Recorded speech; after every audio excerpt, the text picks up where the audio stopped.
Hey everyone, it's Mike from Orderflows here, and welcome back to my channel. I'm glad you can join me for today's video, where I'm going to be talking about point of controls and finding out which point of controls in the order flow matter the most. Now, before I jump in, if you've been enjoying these videos, be sure to subscribe to the channel and, leave your comments in the comment section below of what you find useful out of this video, or potentially some videos that you'd like to see me make in the future. And, it's that sort of that feedback, that interaction that really gives me that motivation to make more videos for you. So let's go ahead and get started and talk about today's topic of point of control. So, in the order flow, right, you have a bar, okay? I mean, every bar has volume basically traded at most levels. And the price level in the bar where the most volume trades is the point of control, right, on a footprint chart right now. On a volume profile chart, on your individual profile, I think I got one over here somewhere. Here we go. Every bar is going to have a point of control level, okay? But on the actual footprint chart, right, every bar you can see has a level where the heaviest volume was, and we call that the point of control. Some traders, excuse me, some of the older traders that have been trading order flow for over 10 years. Sometimes they refer to it as the COT, the commitment of traders. But it's basically the same thing, right? It's the price level in the bar where the most volume traded on the bid and the offer added together. And there's no big fancy calculation other than adding the volume that traded on the bid at one level and the offer at the same level, okay? And obviously the price level with the most volume, that is your point of control. Now every bar has one, but not every bar's point of control, in my opinion, has any influence on the market. The majority of the times, it's going to appear somewhere around the middle of the bar, which is what you would expect, right? You'd expect sort of the middle area of the bar, where the value is going to form, sort of the midpoint of the bar. But there are times where they appear, near the low of the bar, near the high of the bar, and sometimes those matter, sometimes they don't. I'm going to sort of get into the types of point of controls that I like. Now, when I did my point of control analysis years ago, I was more using range-based charts. So, I like 8 range charts. I like 4 range charts. I like 4 range charts on slower moving markets. A market like gold, currencies, E-minis. I like 8 range charts, and I've been getting a lot of comments from traders asking me to spend some more time on range-based charts as opposed to the vanilla time-based charts that I've usually been using.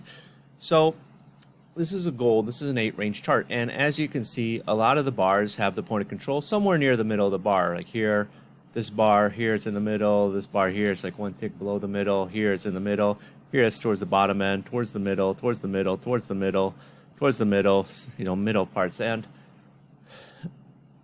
that is, it's sort of my opinion, is that, sort of traders discount the importance of point of control because they're so often seeing it in the middle of the bar. They just sort of expect it. It's almost like it's in their way of doing their analysis of the order flow. But there are times, right, and I've written about this, I call these point of controls on the extremes of a bar, okay? And what that looks like, let me see if there's one here, is this, right? You have a green candle, a green up candle, and the point of control is on the very bottom of the bar, okay? So I know the heaviest volume in this bar, this green up candle, appeared at the low of the bar. So what's that mean to me? Well, if it's coming after a move, right? Here's your high of the day. We pull back a little bit. We run down into this area. The high was 46.50, 1946 and a half. Gets down to 43.80. So, almost a $3 move, and it just stops right here and reverses and goes back up. Well, when I see a point of control on a green bar at the bottom of the bar, it's telling me that there was some support coming in. Okay, now people are going to say, well, it's only 23 contracts on the bid, 8 on the offer. It's not that heavy. This bar only traded 136 contracts. At the time, right, the market came back. It was just enough to stop this move and essentially reverse it. Now we get back up here. You see we hit a new high all the way at 47.70. We do have a point of control on the extreme of a red bar. It's on the top of a red bar. So what I'm going to look for is at the top of a red candle or the bottom of a green candle. And people say, well, this one just went sideways. Okay. I mean, there's heavy volume here, 198 on the offer, which is quite strong in gold at one price level, especially on a range-based chart. You know, market started to come back off, sort of came back up, got through it by 2 ticks, and then came off, you know, whatever, $1.50, and then reversed and went back up.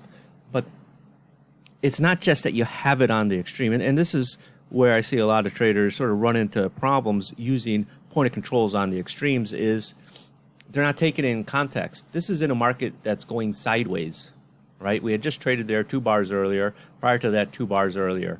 Here is after a move, right? I mean, it's a smaller move, you know, $1, you know, from what, you know, 46.5 down to 43.80. But here, this is not a move. This is sideways activity where it's coming in here. You know, where you want them to come in is at highs, swing highs, or swing lows. Not just anywhere you have one on the extreme. So let me see if there's any other ones on the day before or not. This is gold. And you get one here, it's just 1 tick off the high. Right here is just 1 tick off the low. But really what I like to see them on is on the extreme, right on the high of a red candle at the high of the day. Not as you're going into the low of the day, right? There's one right down here. Okay, this is a red candle.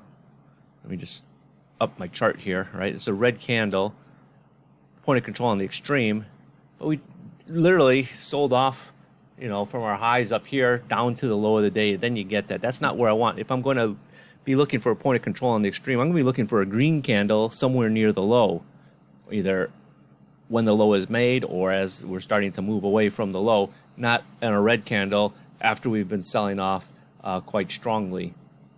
Well, let's just see if there's any more. Again, I'm just sort of going through this. I threw up this chart earlier here. Is point of control on the extreme. Now, this was obviously during the Fed, during Powell's talking at Jackson Hole, right? 902.40. This is all 902.41. I mean, I don't know if you would have been able to take advantage of that, but maybe by the time you get long, market's already trading 41.50.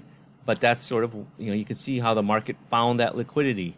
Right, because you know, in a fast market, markets will stop when it finds liquidity, and then it's going to reverse and it hit that liquidity. So it's telling me there's a strong buyer down here. Okay, up here, again, this is when Powell started speaking, but this is a green candle with the point of control on the top. That's not what I'm looking for. For a green candle, I'm looking for the point of control on the bottom. If it was a red candle, if this red candle had the point of control on the top, that's what I would look for to be getting short, not a green candle with the point of control at the top. Okay, let's take a look. You know, another market I like to look at and deal with point of controls, because you know, point of controls deal with volume. Okay, is bonds, 10 years, you know, even 5s. Take a look at the 10s really quick here. Again, it's not something you're going to see every single day in every single market, time after time. But here you have the low of the day, point of control. It's a green candle, point of control on the very bottom. So this is telling me, I mean, I could tell by the ratio that there's support coming in here. There's enough stopping volume in this market to arrest this move down and potentially reverse it back up, which it did in this case, right? You see 2,734 plus 1,203. Okay, so it's strong volume down here. There's a buyer down here willing to absorb all the selling that was taking place down here at the low of the day, 109.03.5. Let's see if there was any bearish ones. And again, you know, in different markets, right? Currencies, I don't like a 4-range chart. I like an 8-range chart in the euro currency. Let's see, just sort of go through here real quick if there's any. But again, it's not about this is going to give you a bunch of trade setups every single day. It's about, you know, when you see it happening on your chart, you can take advantage of it. Okay, here again, this is on Friday, but still it's 9:04:49.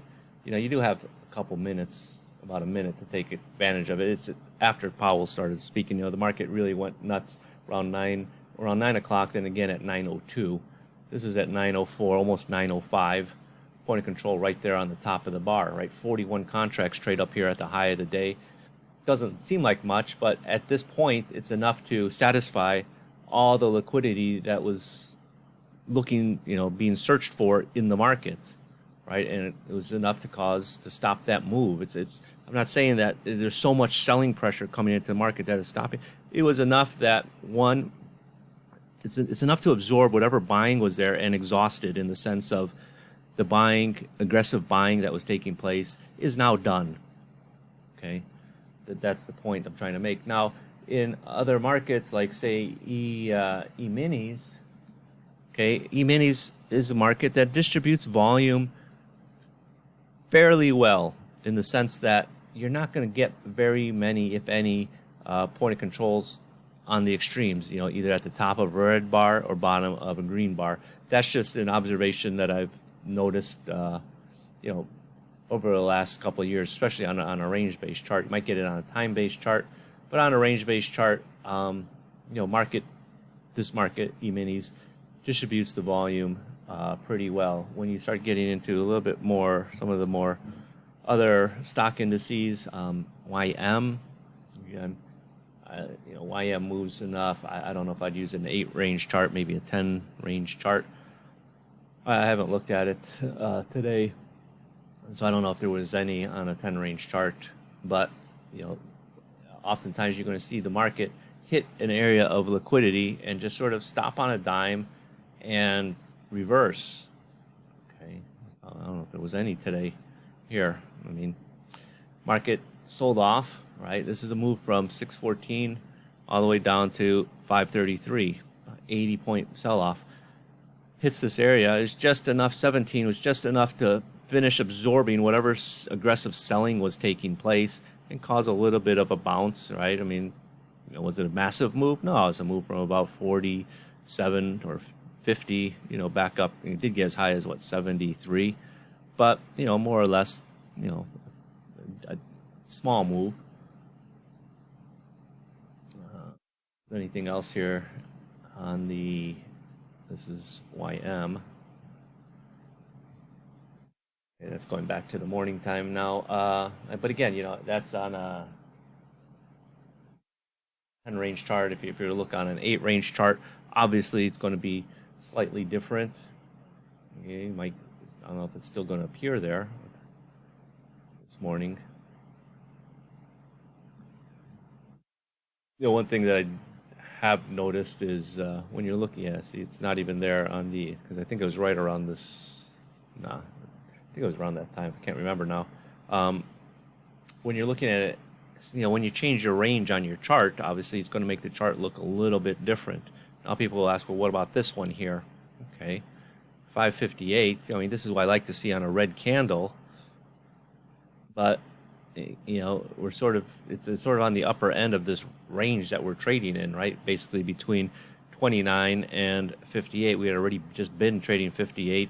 This is not even 10 minutes ago. So it's like 6 minutes or prior that we were trading that level.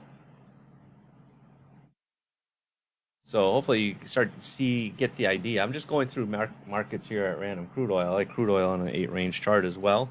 Let's take a look. I mean, Again, I haven't looked at the crude chart on an 8-range to see if there was any. But again, the whole point of this video is sort of to teach you that when you see it, you know what to do with it. Okay. Again, this one is sort of in this area that we had just been trading. I would prefer it if it came in up here rather than right down here.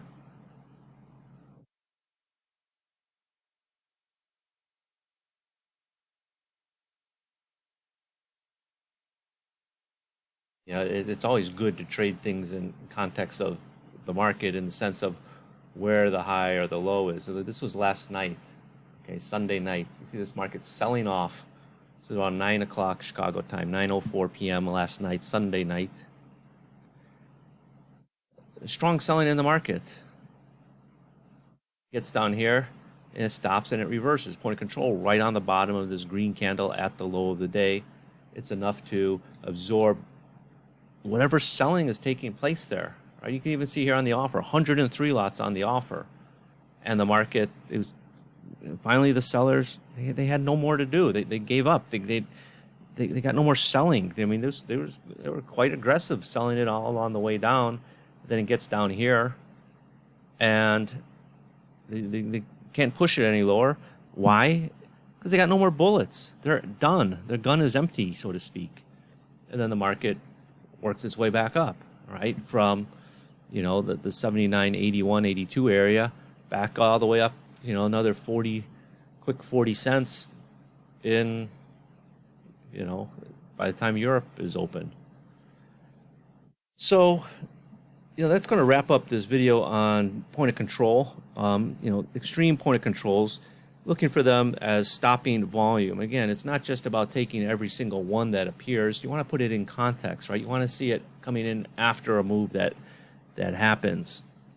You know, on the way down, you're going to look for the bullish ones or bearish ones after a move back up.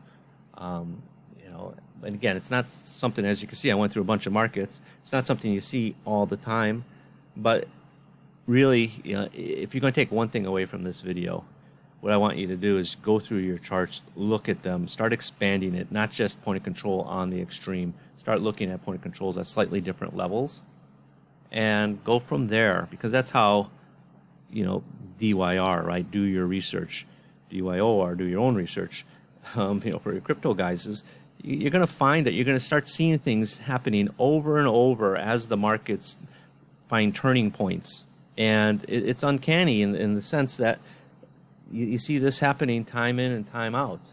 All right. So thanks again, everyone. And I'll catch you on the next video. Bye-bye.